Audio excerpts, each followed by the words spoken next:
You want me to tell you Uncle Remus story? Sure. Way back yonder before you was born, honey. Before any of us was born.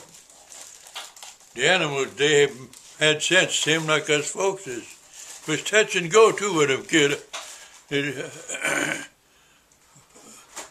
Anything had to be done at one mention, what was done.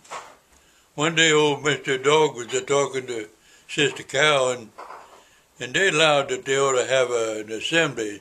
Seemed like those politicians down in Washington.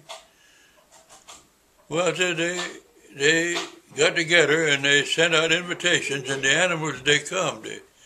The hippopotamus, he was there, and the rhinoceros, and the elephant, and the giraffes, and the plumb down the lion. He was there because he was the king, and he had to be there.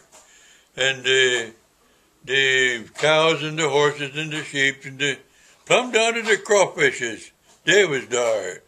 They was all there. And when the lion took his seat in the big chair, the session begun for to commence. Now I can't scarcely call exactly what they did do, but they made speeches and they hollered and they cussed and they flung the language around. And in the midst of the commotion, the elephant trampled on one of the crawfishes. Of course, when that critter put his foot down, whatsoever's under there was bound to be squashed. Why, there wasn't enough left of that crawfish to tell what he'd been there. And the crawfishes, what there was left of them, they was mighty scared, and they finally get together and they drop a kind of a preamble with some wherefores and whereases in it. And they read around the assembly. Best gracious, nobody paid no attention to the crawfishes, case their influence was powerful lacking. And they just went right on making speeches and hollering and carrying on, and in the midst of the commotion, the elephant trampled on another one of the crawfishes. And a little more and he'd have ruined the mud turtle. The crawfishes, what there was left of them, they was mighty scared, and they get together and they drop another preamble with some more wherefores in it, and whereas then they read that out. Bless gracious, they might just well sangle down Tucker to a hurricane.